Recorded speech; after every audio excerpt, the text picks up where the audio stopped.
So, at some point in everybody's life, we all encounter grief in some shape, form, or matter. And today, my guest is a grief specialist, and she's going to share with us different ways about grief and how to handle grief on this edition of Weezy.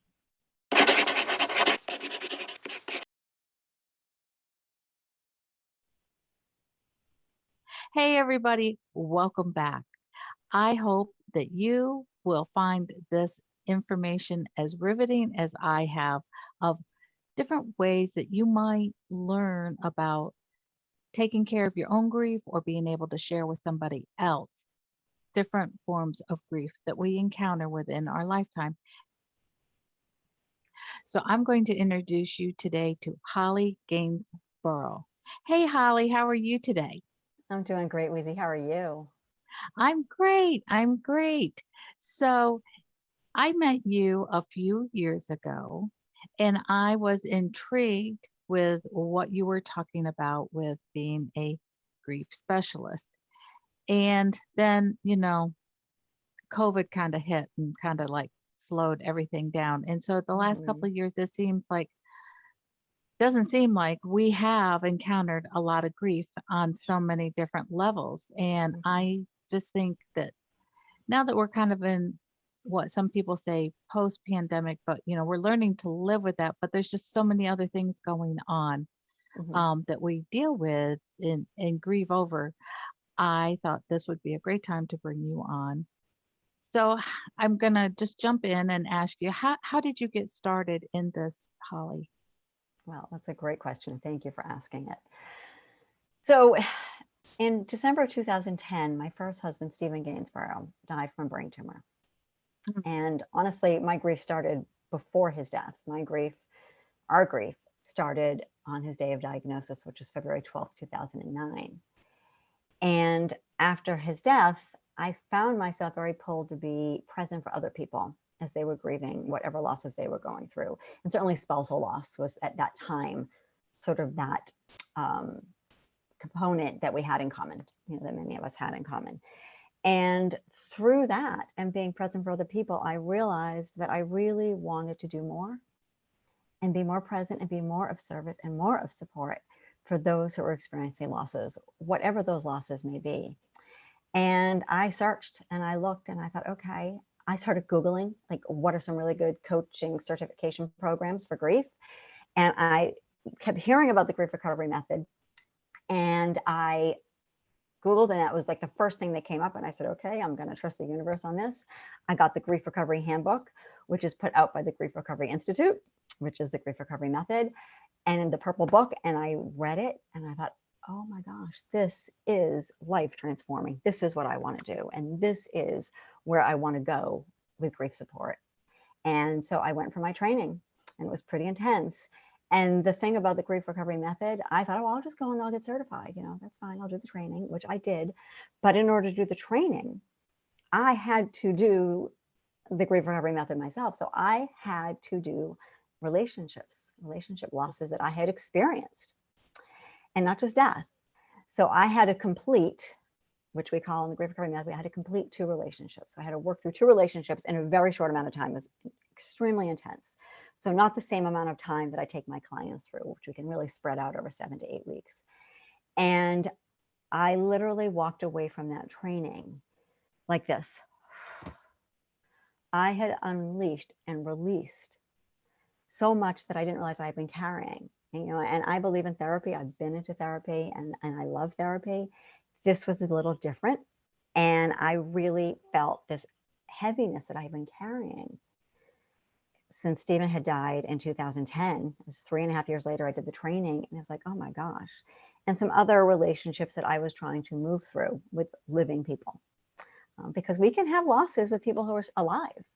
Our Mhm. relationships cannot always be, or may not always be, what we hope they'll be, what we need Yeah, them to be, what we deserve them to be. yeah. So that's how I came to this. Okay.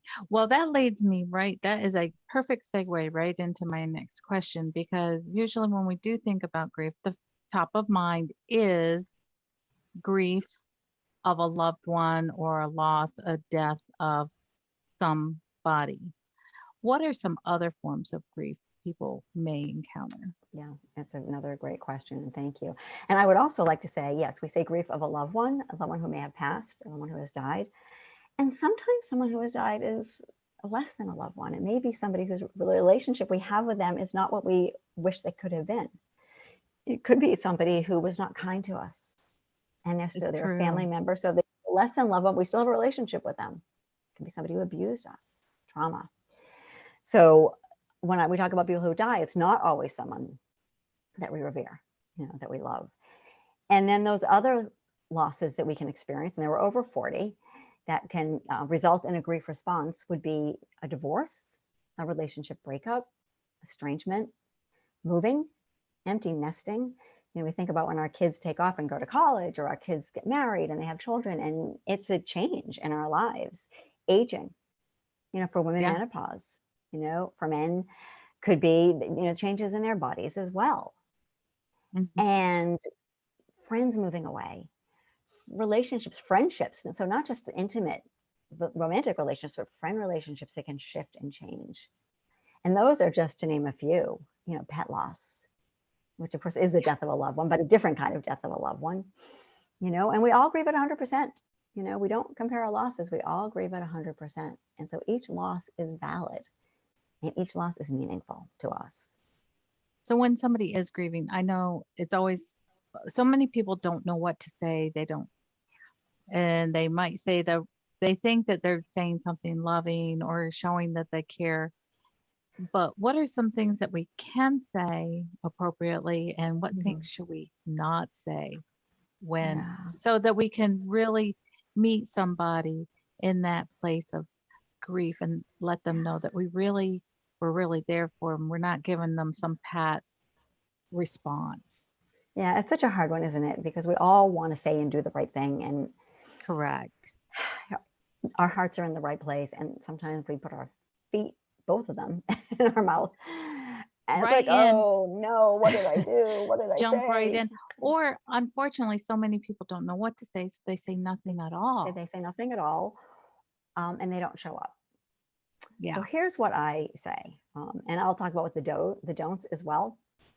Uh, Show up. Sometimes the best thing to say is, I don't know what to say.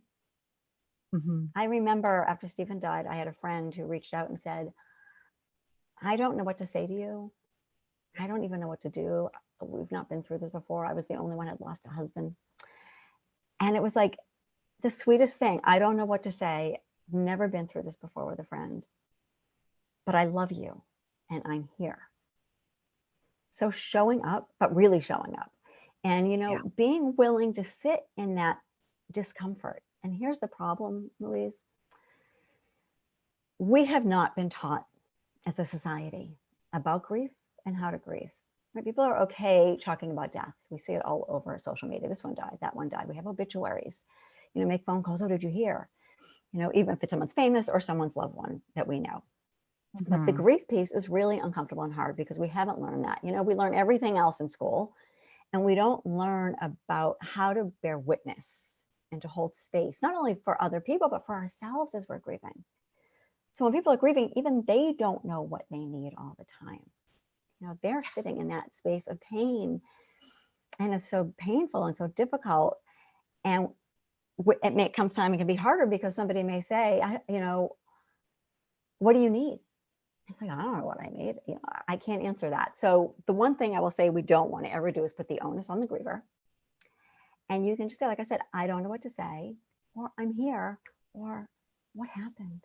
If you don't know how the death happened, what happened? How are you doing today? Tell me about your day. And mention the loved one's name. Tell me. Tell me something about your loved one. Tell me something about him or her. Tell me about your mother. Tell me a funny story. People love to talk about their loved ones. And so that's a great way to be present, because you know what? There is no right thing, and it doesn't have to be the wrong thing either. It's just being. Yeah. That is a great explanation. because that's pretty much how I handle it. It's just like, Good. you know, I I just Yeah. what can I say? I don't know exactly. I haven't experienced this. What do Right. you think? What do you think about if you have experienced it Oh, and and sharing? Do you think it's appropriate to share how you the feelings that you had or your situation, or do you just leave that to the side for the moment? so here's what I tell people, because we can't compare our losses. So even if we've experienced a similar loss, we all grieve at 100%, and our grief is unique to us. It's as unique as our fingerprints because our relationships are so unique. So the one thing, and I see this all the time, I see it on social media. When somebody, posts something about a loved one or how they're feeling after the death of a loved one, and somebody says, "Oh, I know exactly how you feel," and I'm like thinking, "No, no, no, no, no, no, no, you don't," because we can never really know how anybody feels exactly because our relationships are so unique and we are so unique. So at best, at best, I can recall how I felt from my experience. So, and if it's really a new loss, I don't recommend that we say, so when my mother died or my father died or my husband died, this is what I did. Because in that moment, it's then that person is making it about themselves rather than about the griever.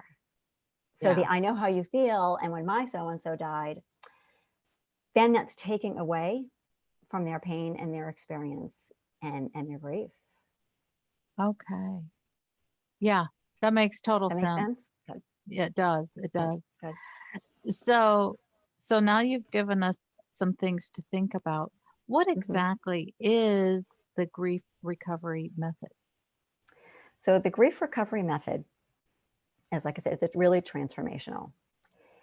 It covers what we've not learned about grief. So it covers the myths about grief, and I'm going to share some others with you. And there are more than six, but there are six that they list. And then I have my clients list some of their own. Like, what other myths have you been told, or have you told yourself? And that comes from our history. That comes from the tapes that play. So don't feel bad. Oh, don't feel bad. Or you be strong. You got to be strong for yourself. You got to be strong for your kids. You got to be strong for others. Be strong for you. My father died. Be strong for your mother. You know, I don't know if my kids heard this. My son may have. You got to be strong for your mother. After Stephen died, grieve alone. Oh, or leave them alone. Just let them be. The isolating. Yeah. I'm going to leave them alone. Well, I'm uncomfortable, so I'm going to leave them alone. Keep Yeah. busy. How many grievers here? You just got to keep busy. I can remember somebody saying to me shortly after Stephen died, and she came to me, and her husband had died as well a couple of years prior, and said, I was given some advice, and I'm going to give the same advice to you. Take every invitation, accept every invitation you receive. And I thought, yeah, no, not so much. Because that wasn't my style. That's not what I needed or what I wanted. Because that, unbeknownst to me, falls under that keep busy umbrella. Okay. Sometimes, replace the loss. So, oh, I would hear this. Oh, you're young, you'll meet somebody else. Like, okay. Not really wanting that right now, but okay.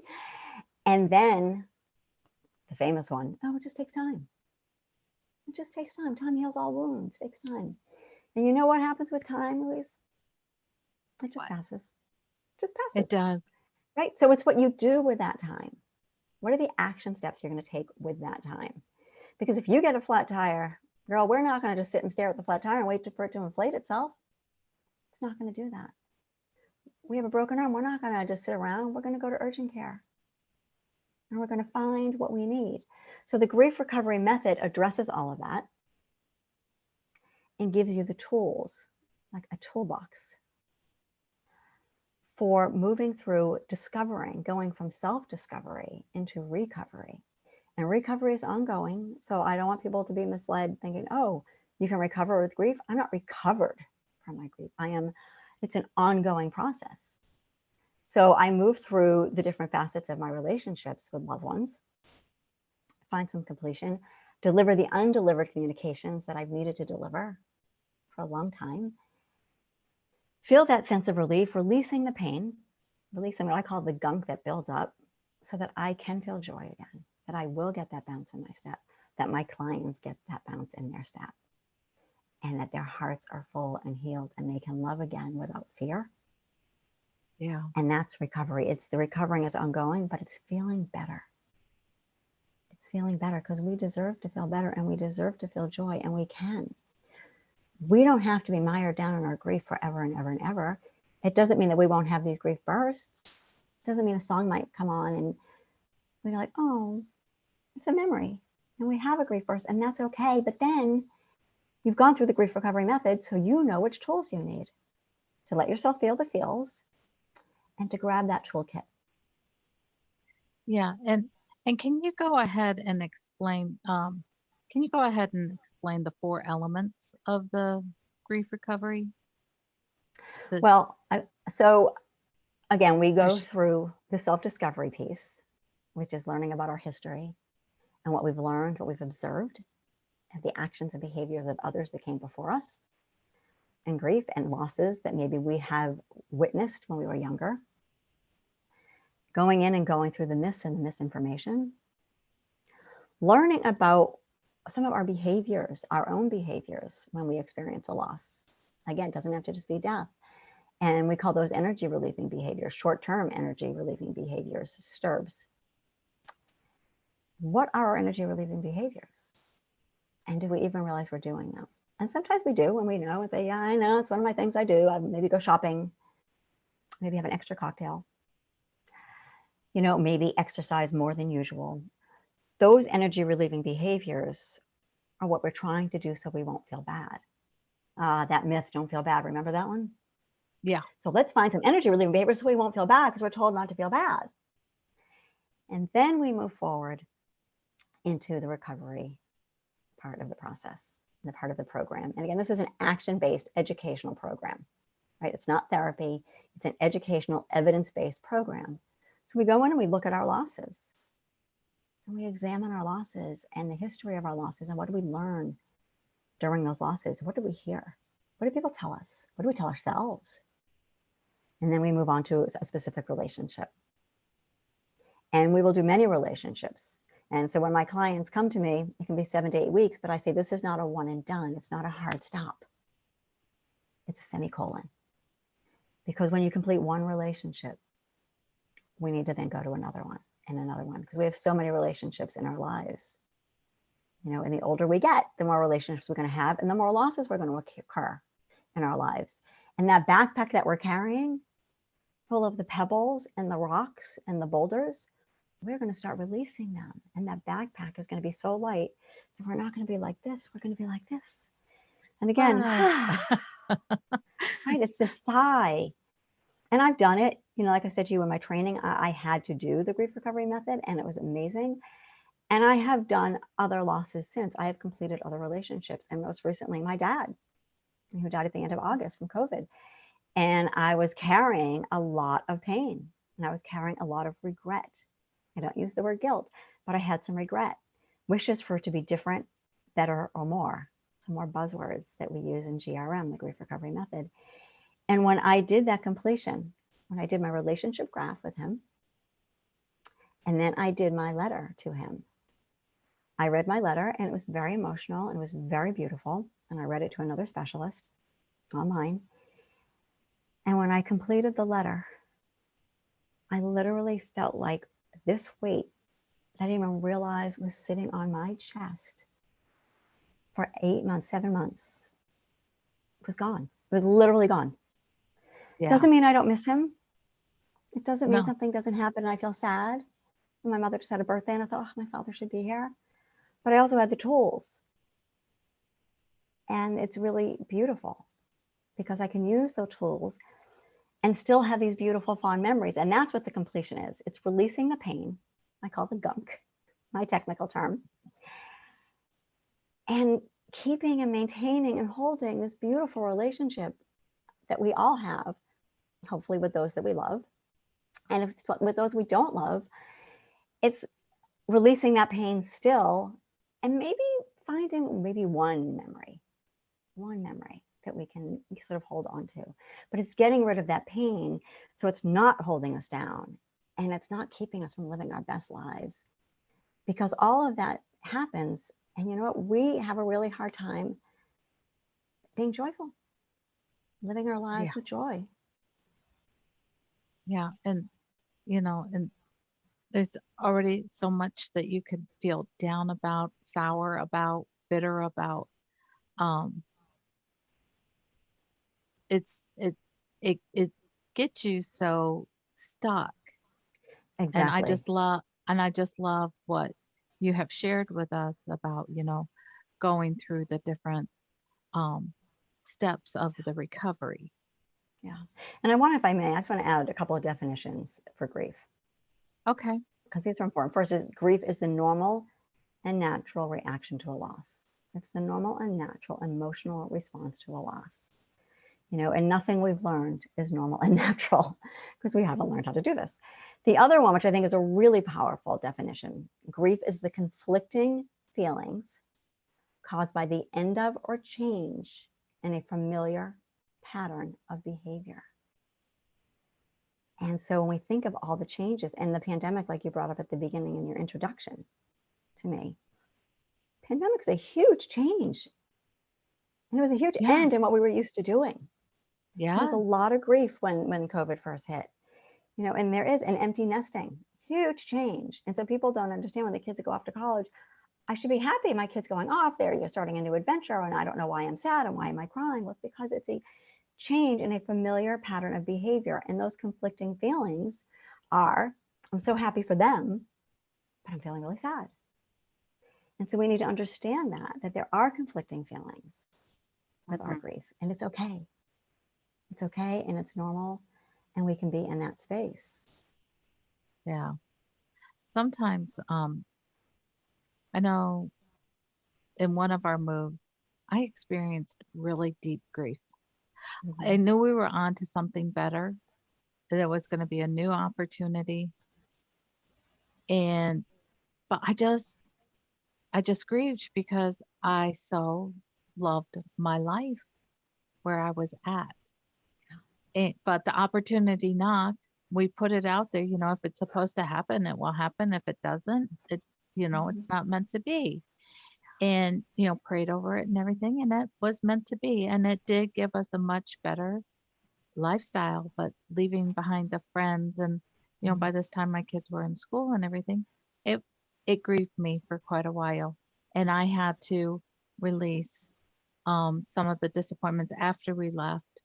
Um, like you said, people don't after you leave, well, you're not around. They don't contact you. They Mm-hmm. don't keep up with Yeah. you like they did. And it took a while. And my children went through it too because they really enjoyed where they were at. But, we've survived, we've come through, and really I am happy because it made me go back and look at some of the things that I had stepped away from before I had made the other move, things in the past that I had left behind in my original location. And um, hurts and feelings. So I got a chance to examine it and release those and just be more present, be happier here. See the goodness that came out of moving here. Mm-hmm. And it has been a good move. It So you surfaced well. understand that the conflicting feelings, right? The conflicting feelings of knowing that the next move was going to be a really good one for you and your family, and it was really Mhm. hard to leave what you Yeah. knew. And the thing with moving is, when people are moving, if you don't understand grief, the typical response of, you're like, well, I'm really sad. I'm really, oh, but you're going to be so happy there. You're getting a really new house and you're moving and making new friends. And people don't understand. So those myths, right? All those myths. Well, you need to be strong for Yeah. your husband. I mean, you're moving. If it's for your husband's job, you need to be strong for your family. Your kids need to see you're happy. If your kids think you're sad, they're going to be sad. So you need to be Yeah. strong for Well, everybody.